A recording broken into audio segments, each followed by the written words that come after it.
Okay, this is the other snowblower. It's actually a Canadiana.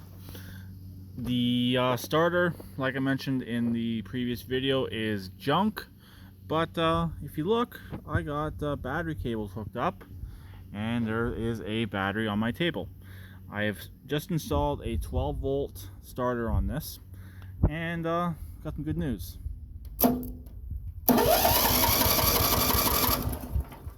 This starter would not crank over a Briggs & Stratton overhead valve, but it cranks over a Briggs & Stratton flathead without any issues.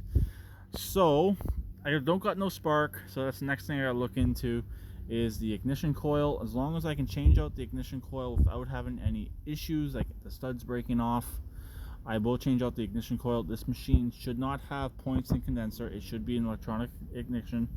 So as long as I can get that changed out, it might have a little bit of hope of running. I don't think it's going to be an overly valuable snowblower if it does run. I still don't know the condition of the carburetor. I don't really want to spend too much money on it. This starter was just a junk starter I had sitting around. It's not getting hot, which is good. So if I can put just an oil change in this and clean the carburetor and sell it, I'll be happy and sell it the way it looks.